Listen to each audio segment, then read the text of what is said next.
Hey everyone, this is Fabio and welcome back. It's been a long while actually. I just realized that I haven't made videos in months now. And this is not one of those epic I'm back kind of video. It's just that things I don't think are going to change much for my channel for the foreseeable future, but who knows. But simply because I've been very busy this year actually. It's been tough, but of course, by being busy, YouTube was one of the first things I've decided to cut in order to save some times to not only for work but also for my hobbies. Also, a bit a word of advice we can say: if I look ridiculously tired, it's because I am. This morning at 3, I returned from Argentina after a 14 hours flight, 13 hours flight, basically. So hopefully I will not fall asleep while making this video, or I'll try not to yawn too much if it's possible because I'm super tired. But as I said, I haven't made a video in a long while, but also I realized that today is the 6th of January and I always want to do this specific video. The games of the year, of course. So the games I've played in 2019, finished in 2019, and ranked them from worst to best. Just a couple of words before starting. Being very busy, of course, also meant that I haven't played many games this year. So this is going to be a top 10. Uh, it's kind of sad thinking that every year I play less and less games, but what can we do? Because I actually played 11 games this year, but I haven't finished one, which was Tales of Eternia on the PSP. So because I was stuck in a very confusing dungeon, so I started playing something else, which obviously took over. So eventually this year in 2020, I'm going to play, and I'm not play, but finish Tales of Eternia because I really enjoyed it. Um, but other than that, played and beat these 10 games. We're going to rank them. There's a bit of everything, as you can expect from me. So there's some 3DS, PS2. I played some PS2 this year. It was great, actually. Quite a lot of Switch and something more. Also, one very positive thing I can say about my very limited gaming year is the fact that I enjoyed every game that I played. None of this was a disappointment. I enjoyed every one of them. Obviously, if I have to, like I'm going to do soon, rank them, some obviously I enjoy them more than others, as to be expected, of course. But again, the positive thing is that I liked all the games I played in 2019. So I hope I can say the same next year at the end of 2020 when I'm going to rank the games I'm going to be able to play this year. We'll see. But let's just start it so you can have an idea. So these are my games of 2019, and we're gonna start with number 10 with a game I greatly enjoyed, a series that I always knew about it, but never had the chance to get into it for various reasons, and that is the Shantae series. But playing this game really made me a fan of this series, and I really want to play more. Just need the chance to get the games. And at number 10, even though it's the last place, as I say, I really enjoyed it, and it's Shantae and the Pirate's Curse on the 3DS. Really enjoyed it. Quite simple, easy, like 2D platformers with a lot of Metroidvania, easy, like lighthearted, and that's the word I was looking for. Metroidvania elements, so there is a lot of of moving around different levels. And the thing I love about this, I love the art style, the lighthearted, again, comedy, and all of that. And as I said, like in a podcast I made with Leo and Mario many months ago, is that I think the Shantae series would be perfect as a here's that word again, like lighthearted. Take a shot every time I say this. It would be a fantastic lighthearted RPG. And that's that word again. But because of its style, the goofy comedy, the funny dialogues, and the art style itself, it would be fantastic. Kind of sort of like a Mario RPG or something like that. I think it would work very well. I know a Shantae 5 it's coming. Definitely I want to play it whenever it's going to be released. I still need to play Half Genie Hero on the Switch whenever I have the chance. Even though originally I want to play on the Vita, but the prices for that were impossible on time. But as I say, like I enjoyed every moment of it. It couldn't get past all the rest I played, but at number 10, Shantae and the Pirate's Curse, really, really charming and enjoyable platformer. Really good stuff.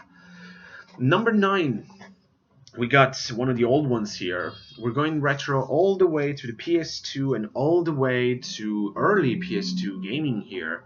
I was playing at one point RPG after RPG, and I wanted a break in between. And so I look at my PS2 games and say that would be perfect. It's completely different. It's all action. I'm in a huge mecha kick this year. I've been watching a lot of mecha anime series. So obviously I never really played Zone of the Enders, which is a classic PS2 game, a classic Konami series. Even though I remember when the game was new, early, as I say, early PS2 day, a friend of mine, a good friend of mine, had it, and we were just mesmerized by the graphics and the camera movement where you're in battle. It was fantastic, but I never owned it. So obviously, once I started to beef up my PS2 collection, I found this game for next to nothing. And I finally played it, and at number 9, we got the first Zone of the Enders. Now, there are various ways to replay this game, especially like I was talking with Leo on a podcast. There is a VR version on the PS4. I think there's also a non-VR version, even though VR makes kind of sense because there are a lot of like first-person scenes while the main character Leo is talking to Eve. But I just love the combat in this game so much. The main issue it's not an issue. The main thing that I stopped this game to be higher because I greatly enjoyed it. I loved it. I loved the lore of this. The music was fantastic. The music was really good. I liked the characters, especially Viola was probably the best developed one, and she's the villain. Though her death's a bit of a spoiler, but it's a really old game, so her death was very kind of emotional, especially for the time. But the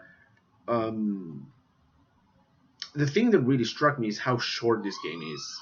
So I can imagine when this was brand new, you bought it for, I don't know, I don't remember how expensive games were back then, but let's say $60 or whatever, the equivalent of 2001. Jeez, it's very old. So let's say $60 in 2001, and you finish this in 5 hours. But it's a bit weird. At least to me, it was a bit weird. I was like, oh, that's it? It's already over? But those were 5 amazing hours. I really enjoyed it. Especially, as I say, combat, it's so much fun to see, like, the mecha just bouncing into each other, fighting. It's great stuff. Really enjoyed it. The final battle between, like, Jehuthi and Anubis is just, like, very cliffhanger way to end it because you cannot fight that thing. It's too powerful. Plus, you have that really moody music, which is so cool. Also, brief notice, side note, this game is hailed as like a Kojima game because also that was a factor. Death Stranding was released, so I decided let's play a Kojima game, and I played Zone of the Enders also because that's perfect in between RPGs. Kojima didn't do much in this. For what I understand, it kind of he directed it, not really, he produced it, there you go. He produced the game, and he had some involvement in the opening cutscene, but that's it. He didn't write the story. He didn't write the story. He didn't direct the game. So I don't know why it's held like this is a Kojima game, which I think Kojima did 10% of it, maybe. Correct me if I'm wrong, but anyways, really cool. I really want to play the sequel, and especially the Game Boy Advance game, which it's supposed to be, if I remember correctly, a strategy RPG in the Zone of the Enders world, which sounds very interesting. So at number 9, Zone of the Enders, a blast from the past, literally. Really, really cool. Especially, as I said, like since I was in a big mecha kick, like finished watching Razethon, I watched some Gundam and all of that. I was really into the mood for some mecca in my video games. At number 8, we got an interesting one, and I really enjoyed it, but it was being pushed down and down in my list simply because I play games that I enjoyed more. But this was kind of not really a surprise, but a little bit, we say. At number 8, we got on the Switch Dragon's Dogma Dark Arisen, courtesy of Leo the Funny Nerd, who gave me this game for my birthday, actually. Really, really appreciated it. Because the original plan, if I remember correctly, was that Leo, Mario, and I were supposed to kind of play this together online, but I was the only one playing it. So that didn't happen. But I really enjoyed it. Especially, I made an. This wasn't the last video I did this year. Last year, actually. The fact that I really enjoyed especially the final third of the game. The first 2/3 are okay. I mean, the game looks great on the Switch. I like some of the music. I like the combat. I like the overall presentation. But it wasn't really struck me as like, wow, this game is so good. And then the final part of the game happened, and that completely blew me away. Like from the final battle with the dragon Grigori and the aftermath of that battle, the game became amazing. Or at least I really liked that. I love how the story went, the whole twist, and the real ending, the whole thing with the god of the world and the pawn and all of that. Really, really cool stuff. Really enjoyed it. As I said, like I heard that perhaps there might be a sequel to this. I don't know what they're going to do, because if they're going to do a Dragon's Dogma 2, it has to be completely different, especially story-wise, because you cannot tell a reasoned story with the way the game ends. So, or at least there's nothing else to say about the reason, I would say. But we'll see what Capcom will do, because yes, this is a Capcom game. A really cool addition to the Capcom library. And some people even say this is sort of spiritual successor to Breath of Fire. I don't know, to be honest. But especially because, say, like if Breath of Fire was released today, it's gonna be like this. It's like I don't know, but I don't know.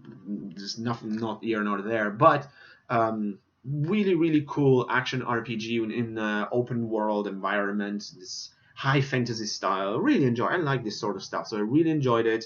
So at number 8, we got Dragon's Dogma Dark Arisen on the Switch. The first game I actually finished on the Switch. Now, the next two, these were hard to rank because they're very similar and yet so different. But they are in the same genre, which is the Metroidvania one. So between number 7 and number 6, they're so close together, which are just a matter of details. So I'm going to present them together. So at number 7, we got Axiom Verge on the Vita, and at number 6 we got Bloodstain Ritual of the Night on the Switch. I just wasn't sure about the title. So if I have to be honest, even though I just ranked them, I think in the grand scheme of things I might enjoyed Axiom Verge a bit more. So why is it lower? Well, that's very simple. This is the closest thing I ever gonna get to Castlevania, basically. And Castlevania, of course, is one of my favorite series. So that's a plus in favor of Bloodstain.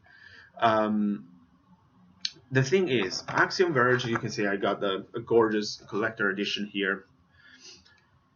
I was very interested into this, and I'm very happy that we're gonna get a sequel. I cannot wait to play Axiom Verge 2 now. I saw a trailer for the Switch and it looks gorgeous. Cannot wait.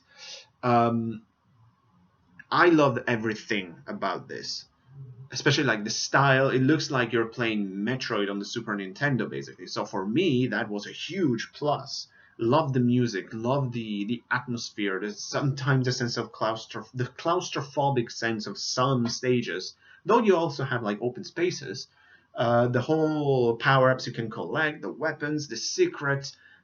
Everything was excellent, and I love the lore of it also, because you have these weird creatures. I cannot remember the names. I played this a year ago.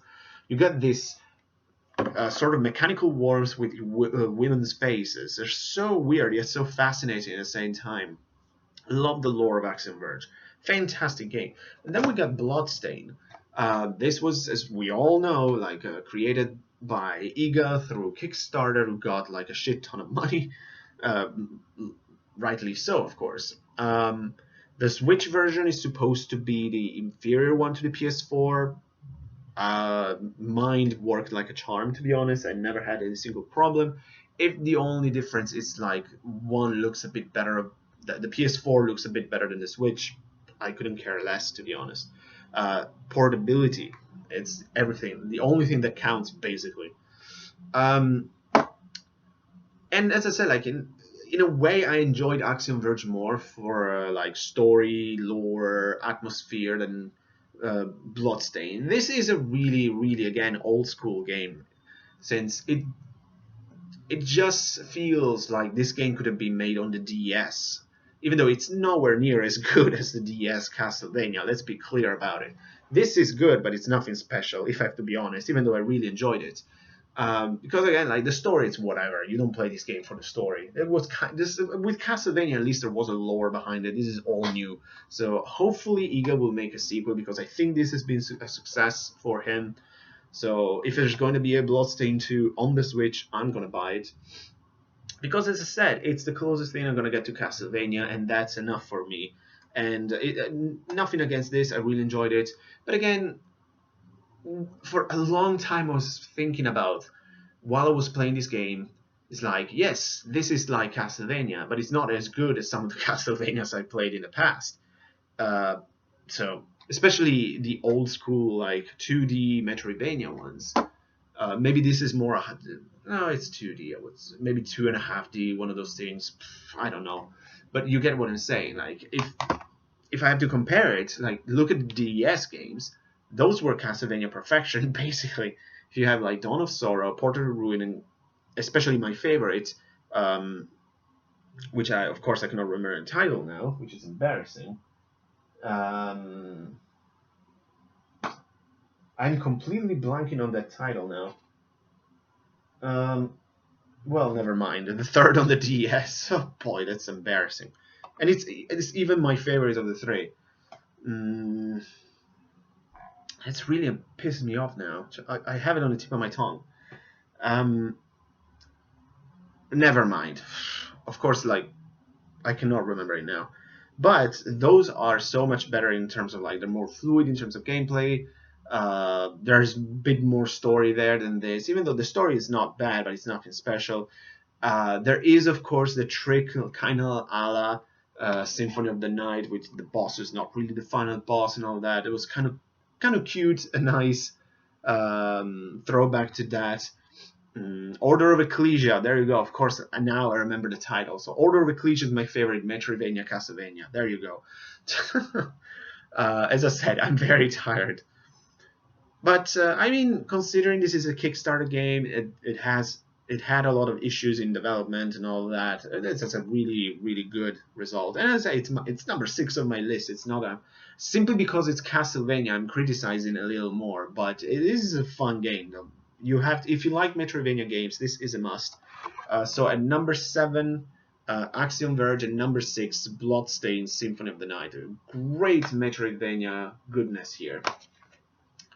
So now we're entering the top 5, and we're starting with a game in a series which has always been on my radar since it came out, basically. But again, back then I didn't have a PS2. Then I had a PS2, but then I sold my PS2 because I needed money to fund my Xbox. So at number 5, we got Shadow Hearts, the first one. Love this. Love this game. Especially for what it introduced, as we will talk soon. But I loved everything about it. I love the characters. I love the atmosphere again, because this is very interesting. This Lovecraftian horror kind of Lovecraftian horror RPG, not kind of, because it is an RPG. It introduced one, which is now one of my favorites, turn-based combat with the Judgment Ring, which is very interesting. And also a very frustrating aspect, the SP, the sanity points. That can be very frustrating. You learn very fast that you have to keep your eyes on the SP meter. Um,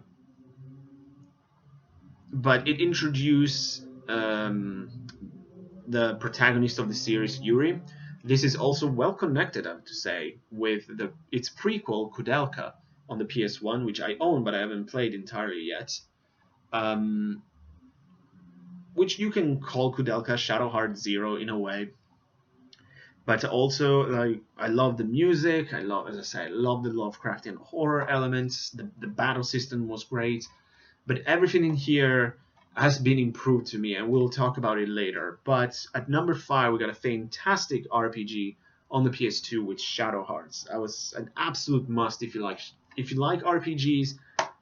This is a must. It's a shame and a tragedy that we'll never have anything Shadow Hearts related, but at least we got these 3 games, and it all started with this great gem on the PS2, Shadow Hearts. Really, really good.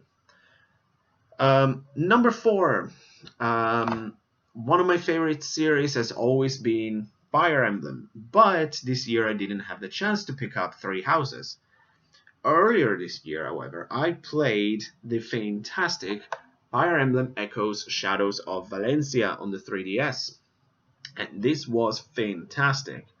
Uh, Not as good as Awakening, especially I would say in the gameplay department. And the story, you have to consider this is a very old game. I think it's the second Fire Emblem game ever released. But it looks absolutely gorgeous on the 3DS. The music is fantastic. There are some great moments story-wise. I really like the characters. Combat-wise, it's Fire Emblem, so it's fantastic. It can be brutal at times. Obviously, I play with the permadeath, but managed, like always, to finish the game with all the characters, because as you know, every time I lost one, I restart the map, and I love doing that. There's only one thing I didn't like, and it's a sort of sloppy betrayal kind of thing, but it's a detail. In the overall enjoyment of the game, it didn't change anything, because this is a fantastic, absolutely fantastic Fire Emblem game that if you like the series, this is an absolute must. And I hope that Intelligent System, now after the success of Three Houses, is going to make another one in this style, not on the 3DS, but take one of the older Fire Emblem games, say, I don't know, Genealogy of the Holy War, which is one of the most popular in Japan, and make it on this style. That would be great. Or Thracia 776, that would be amazing, actually, to finally have that one. They're also thinking about the. I can never remember if it's a Blazing Blade or another one. I'm pretty sure it's like Roy's story. I think it's the Blazing Blade. But anyways, they're thinking about doing a remake in this style. For what I read months ago, so I don't know if they're actually planning now. But Fire Emblem Echoes, absolutely brilliant Fire Emblem game. If you like it, as I say, if you like the series, either you already played it. If you haven't, cannot recommend it more. It's really, really good. Like perfect Fire Emblem on the 3DS. It's not as good as Awakening, but it's immediately after, so it's pretty good. So number 4, Fire Emblem Echoes, fantastic stuff. Number 3, we have what I would say, without a doubt, it's my surprise of the year. I didn't expect it to enjoy this game as much as I did. It was a blast. I couldn't put it down. I had so much fun with Bayonetta 2 on the Switch. This was fantastic. It looks absolutely gorgeous. The action, it's so over the top as you would expect from a Platinum game. The music is great. I love that rendition of Moon River in that style. It fits the game so well. In fact, they put it everywhere, basically, because they probably thought that that's a great idea. As I said, like the graphics are amazing on the Switch. The action, it's non-stop, fast and furious. I love the design of the characters. It's so over the top. I loved it. Everything about this. I haven't played Bayonetta 1 yet because this specific one, it's used, so I cannot use the code. So I have to buy the code of Bayonetta 1 because I would love to play it, and I know they're working on a 3rd chapter of the series. So I'm definitely gonna buy it. Definitely will keep supporting Bayonetta now. Love this game. It's so much fun. Probably the most fun I had this year And I probably while playing, I had like a huge grin on my face because it's so much fun. So number 3 on the Switch, Bayonetta 2, without a doubt. Oh, here we go. Number 2, and it was really, really hard for me not putting this at number 1 because my god, I love this game. Shadow Hearts Covenant, or Shadow Hearts 2. I didn't talk too much about the first game, basically because, to me, everything that Shadow Hearts did was improved by Covenant. This is how you make a sequel, especially a JRPG sequel. The only thing that's it toned down, I would say, is the final villain, and they removed most of the Lovecraftian horror thing, with the except, I would say, for one side mission. But other than that, this game, it's for me, was basically perfection. I loved everything about this. It took me, if I remember correctly, 55 to 60 hours to finish it. It got 2 discs. It's very cinematic. I didn't expect it. But as I said, like everything from the first one, it's been improved. The graphics, this looks gorgeous for a PS2 game. The music is really good. The combat system, it's phenomenal in this. The Judgment Ring in Fire Emblem, in the first Shadow Hearts, was good. In here, it's amazing how much you're able to customize it. You can improve the number of attacks. You can improve you can modify the type of ring. You can do so much to customize your party to give extra effects, and all of that can increase the orange or the red part of both of them. It's so much fun playing this game. In fact, I think I was kind of overpowered because I was fighting so much because I loved combat in this immensely. But then again, I love the cast of characters, especially like it ends the story of Yuri, the main character in the first one, and I really like the ending of Yuri's story actually. Really, really good. Karin, it's also a very good character. Her ending, her ending, it's a bit more head scratching kind of thing because like I think they were trying to go for a big WTF kind of twist, and it does in a way, but it's also quite confusing to be honest. But I really loved it, and also all the characters, because one thing that I love about Shadow Hearts 1 and 2, and probably from the New World as well, because I haven't had the time to play that yet. It's going to happen this year, of course. It's the alternative history plot that the game have, and I loved it, especially in this one. With this one, they went all out bonkers with the alternative story, and I loved it. Especially the whole plot in Imperial Russia during World War One, that you have to save the Tsar and the Tsarevich from the evil plot of Rasputin. So there's also like Princess Anastasia in this. Loved it. Pure genius to me. I love these kind of things. But then there's also like the still in a way like the imperialist ambition of Japan, and again World War One is going on. I love these sort of things, and they did it very well. As I say, pure bonkers. I loved it so much. But especially it was the gameplay was what really elevated it, because everything else is fantastic, but that gameplay was so addictive.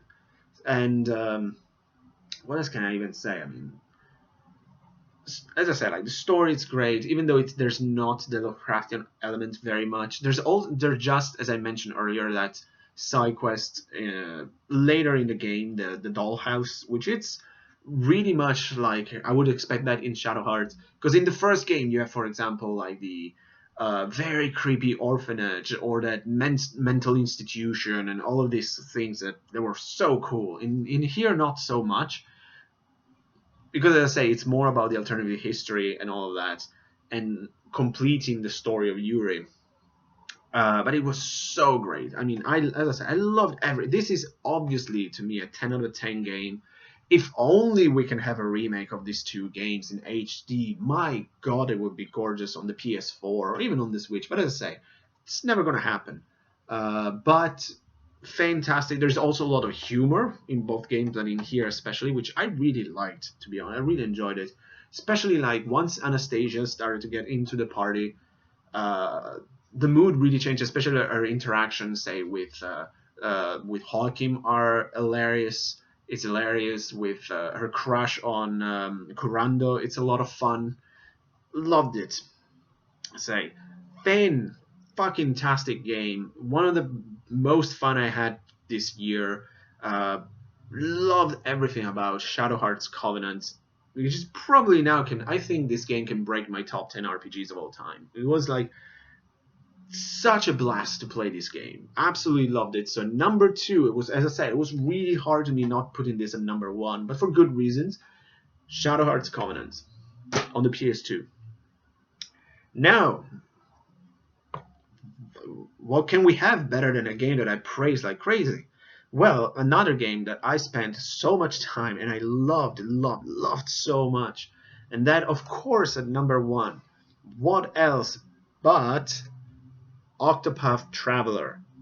Of course, among the games I played this year, what else could be number 1? Because I loved everything about this, and especially I think this game it's very important in the gaming industry scope kind of thing, because this game showed that you can have a relevant and financially successful turn-based RPG in a very old school style. That's crazy to think about it right now. Obviously, part of this hype and success, it has to do with the fact that Square Enix announced that they were going to do an old school Super Nintendo looking game. So of course every old school RPG fan jizzed their pants basically when they read that notice, yours truly included. But once we got the game, this is brilliant. I mean, I love the combat system. I adore the music. Of course, the style of the game, like the graphics, the art direction. This is just like Super Nintendo on steroids, basically, and I loved it so much. In fact, I think Square is making a spin-off and a sequel. I'm pretty sure both of them, because this was a huge hit for them. So obviously they're going to squeeze the Octopath property now. I love the idea of the 8 characters. I still have so much to do in this game. I haven't finished 100%, nowhere even near that. But I finished a couple of stories and loved it so much. I want to finish this as much as possible. I'm gonna probably I'll try to play it here and there during the year while I play something else to relax, because I love going to adventures with this cast, listening to that music. As I said, I really love the combat system, but without any doubt, at number 1, Octopath Traveler, superb old school RPG by Square Enix, can still show that they are the masters at this genre whenever they put their stupid heads into it. But absolutely, number 1, without a single doubt in my mind, since the beginning of the year, basically, because I played this very early. But even after other games I played, this was like untouchable at number 1 for me. So there you have it, my top 10 games of 2019. As I said, a bit of everything. So let me know what you think. Especially leave some comments or stuff like that. Be very happy to interact with you guys, like always. What are some of your favorite games of 2019? I already started to see some lists here and there, but I've been busy, so let me know. And hopefully in the future, just a brief parenthesis here, I'll try to make videos here and there if possible, but I make no promises. Though Leo and I are in constant contact with each other to keep doing the podcast, since I'm absolutely loving doing that with him. It's been a lot of fun. We did some cool episodes, so definitely check it out if you haven't. And especially leave comments after you listen to it, because we love interact with you guys. That's one of the main reasons we are doing that, other than sharing our loves for games, anime, movies, whatever. It's on our mind. So again, don't know what's going to happen in the future with my channel. I mean, it's here if you are interested to watch the videos. Am I going to do more videos? Maybe, because I'm enjoying doing this.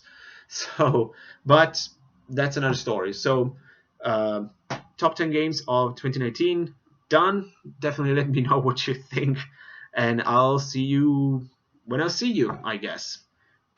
See you later.